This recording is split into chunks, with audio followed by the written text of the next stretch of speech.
OK, aujourd'hui nouvelle vidéo, celle qui a eu le plus de demandes dans mon groupe WhatsApp. Aujourd'hui vraiment ça va être une énorme vidéo, OK? Je vais tout te détailler avec ce schéma Miro. C'est le deuxième schéma Miro d'ailleurs que je fais, sur cette chaîne YouTube. Je vois que ça vous plaît, donc je réitère, et aujourd'hui vous voulez savoir donc qu'est-ce qu'il fallait faire à la place de courir, après ses clientes, à la place de galérer à vendre, à la place de galérer à prouver son expertise, de galérer à prouver que vous êtes assez et que, vous connaissez assez votre domaine. Donc aujourd'hui, on va aborder tout ça. Je vais te dire concrètement ce que moi j'en pense, quelle est la solution que j'apporte à travers de ça. Mais aussi, je vais te parler donc de la vérité derrière mon parcours. Qu'est-ce que moi j'ai traversé pour te dire tout ça? Qu'est-ce que j'en ai compris? Et je vais tout te résumer dans cette vidéo. Déjà donc, par où j'ai commencé moi mon parcours, déjà dans la vidéo, sur les réseaux. Donc moi j'ai commencé sur YouTube à l'initiale il y a 2 ans. Il y a 2 ans donc je faisais des vidéos de développement personnel où j'aidais des femmes donc à prendre plus confiance en elles et cetera et cetera. Donc j'ai fait ça pendant 1 an. J'ai fait ça pendant 1 an et au bout de donc 1 an, j'ai amassé une communauté, enfin au bout de 6 mois, j'ai commencé à amasser une communauté de 2 600 abonnés sur YouTube. Donc c'était assez conséquent étant donné que c'est une plateforme qui est assez compliquée pour avoir de la visibilité et cetera. Donc voilà, après ça, je me suis développée sur Instagram, et à partir de ce moment-là, j'avais aucune base, à part en termes de connaissances, en fait, dans le dev perso. Je savais à peu près parler à une caméra et cetera, mais j'avais aucune base en création de contenu et surtout en format vidéo short. Short et format court. Donc évidemment, j'ai commencé un petit peu comme tout le monde à faire, des vidéos très lisses, des vidéos très carrées, des beaux carousels avec de belles couleurs que je prenais 5 ans à choisir. Bref, donc j'essayais en fait de j'étais dans cette mentalité de plus je vais être compétente, plus je vais montrer que je suis professionnelle, que je connais mon domaine et cetera et plus je vais avoir des résultats, plus les, clientes vont venir à moi et plus je vais attirer à moi. Or, c'était absolument pas le cas. Donc, j'essaie un petit peu de faire des stratégies qu'on me disait de faire à peu près par-ci par-là. Donc, j'essaie aussi de faire des DM sans résultat. Évidemment, parce que j'étais dans cette mentalité de je dois aller chercher les clients, je dois leur prouver que je suis experte. Je n'étais pas dans cette mentalité d'abondance, de j'attire grâce à qui je suis. On va en parler juste après. Donc en fait, c'est ça qui je perdais toute crédibilité. J'étais juste une coach parmi tant d'autres qui était juste experte, qui n'avait rien en plus. Parce que je n'osais pas en fait, justement prouver que enfin me montrer moi déjà, montrer ma mentalité, qui j'étais et faire que l'on s'intéresse d'abord à moi, puis ensuite mes compétences, mon offre et cetera. Donc voilà, comme j'ai dit, je faisais vraiment, de beaux carrousels, je passais des heures dessus et j'essayais de faire à peu près comme tout le monde, donc des couleurs assez sobres, plutôt lisses. En fait, j'essaie de ressembler à tout le monde pour essayer de me faire une place dans le marché. Évidemment, la phrase maître avec moi, c'est: «Si tu fais la même chose que tout le monde, tu auras les mêmes résultats que tout le monde». Évidemment, j'avais pas les bons résultats. Je voyais que je forçais à vendre, je forçais en DM et à chaque fois, j'espérais qu'on vienne à moi. J'espérais que l'on s'intéresse à mon expertise, que l'on s'intéresse à mon service, etc.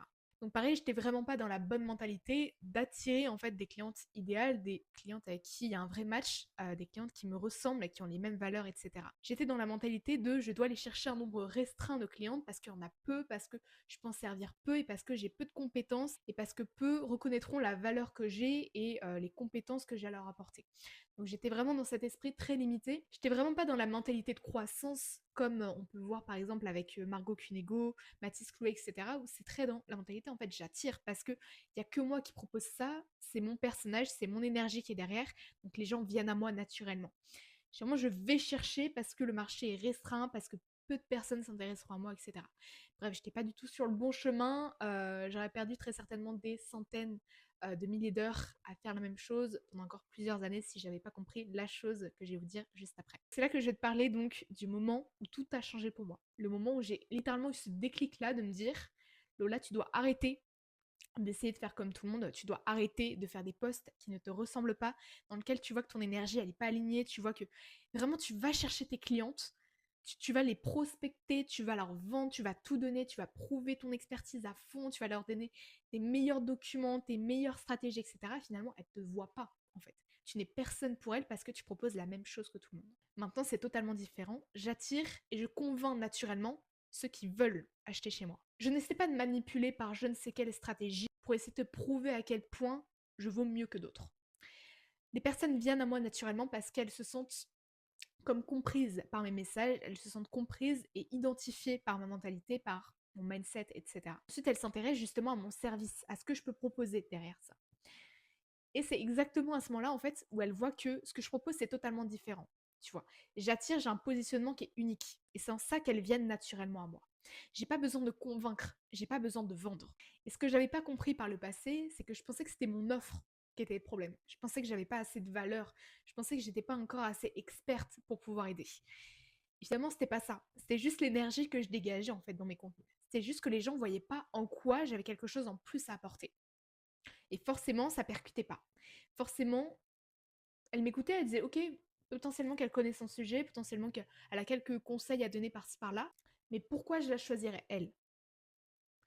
Et ça, c'est exactement ce que je travaille justement dans mon accompagnement avec mes clientes. Je les aide à attirer grâce à leur personal branding, à attirer grâce à qui elles sont réellement. Je les aide à se démarquer dans leur contenu pour ne pas avoir à les prospecter toute la journée, ne pas avoir à les vendre, à utiliser je ne sais quelle stratégie de manipulation de vente pour prouver à quel point on est experte. Ce sont des personnes qui s'identifient à vos messages, qui s'identifient à votre mentalité. C'est pour ça qu'ils vous choisissent vous. Et je sais que ça va totalement à l'encontre de ce qu'on vous a déjà appris. On vous a dit que vous devez avoir une image hyper lisse, hyper professionnelle pour attirer des personnes qui vont être intéressées par votre expertise. Et il est là le problème. Avec l'émergence de ChatGPT, les conseils, l'information, les stratégies sont de partout. Ce qu'on veut aujourd'hui, c'est la connexion, le lien émotionnel avec la personne qui nous coach, la personne qui nous accompagne. Ce qu'on veut, c'est l'implémentation. Et ça se fait avec le feeling, ça se fait avec la personne qui est derrière, qui nous accompagne. Donc si aujourd'hui tu comprends pas ça, que tu dois développer justement ce personal branding, ce lien en fait sacré, précieux avec ton audience, on va pas le reconnaître et on va pas te choisir parce que t'es pas différente, parce que t'apportes pas quelque chose de différenciant qui te fait que, ok, celle-ci, les deux sont expertes, mais il y en a une avec qui je connecte le plus. C'est avec elle que je veux parce que, je sais pas, il y a un truc qui fait que je me reconnais en ses messages, je me reconnais en son approche, j'aime la façon dont elle aborde les choses dans le business, etc. Donc je vais la choisir. Cet aspect humain, cet aspect connexion émotionnelle, il est beaucoup plus important, il va beaucoup plus primer dans les années à venir, voire dans les centaines d'années à venir, avec l'émergence de l'IA. Donc là, je t'ai dit la vérité sur mon parcours, je t'ai dit tout, ok? Je t'ai dit tout. Maintenant, je vais dire honnêtement, qu'est-ce que j'en pense de tout ça? Pourquoi j'ai ce discours-là aujourd'hui qui va totalement à l'encontre de la plupart des coachs business qui vont vous dire que vous devez aller prospecter, vous devez aller faire des carousels hyper lisses, etc. Pourquoi j'ai ce discours-là sur les réseaux? Pour la simple et bonne raison que la plupart des décisions sont émotionnelles. On ne va jamais choisir un coach ou un mentor de manière générale simplement pour l'aspect business, pour l'aspect rationnel. Il y aura toujours une raison inconsciente derrière qui fait que cette personne, elle magnétise. Elle a quelque chose en plus des conseils qu'elle apporte. Et c'est ça que je vais acheter. Je vais essayer de rationaliser ma décision. Je vais me dire que non, je choisis parce qu'elle a eu tel résultat, parce qu'elle sait faire ça, parce qu'elle connaît ça, parce qu'elle a bossé avec telle personne. Mais à l'origine, chaque décision que vous prenez, elle est émotionnelle. C'est parce que la personne a connecté avec vous émotionnellement avant. Et ça se fait avec le personal branding, ça se fait avec la présence authentique sur les réseaux, ça se fait avec la connexion émotionnelle que vous travaillez dans vos contenus. Et justement, ça, c'est exactement ce que je travaille en profondeur avec mes clients. Je les aide à impacter, à augmenter leur visibilité, certes, mais avoir des traits différenciants, des éléments qui vont faire que je la choisis elle et non pas un autre. Parce que je sais qu'aujourd'hui, tu es expert dans ton domaine. Tu connais exactement ton sujet. Ok. Par contre, tu sens que tes clientes, elles te reconnaissent pas. Tu sens que ton audience, elle ne connecte pas vraiment avec toi. Tu sens que tu pourrais être plus impacté, plus inspiré, plus motivé. Et tu sais que si tu développerais une vraie présence en ligne qui est impactante, différenciante et qui est toi, authentique, tu attirerais de manière illimitée. Tu n'auras plus besoin de vendre. Tu n'auras plus besoin de vendre en DM, prouver ton expertise, envoyer tes e-books gratuits, alors que tout le monde s'en fout. Donc maintenant, si tu veux aller plus loin avec moi, si tu veux vraiment développer ce personal branding et commencer sincèrement à avancer, ok, ne pas simplement juste te parler de soi sur les réseaux et penser que c'est comme ça que tu vas connecter, avoir une vraie stratégie mise en place avec des objectifs précis et une vision long terme de ton business, en créant une vraie présence et une image de marque impactante et différenciante sur les réseaux, tu peux rejoindre totalement gratuitement pour l'instant mon canal WhatsApp Gwen Lindas Club.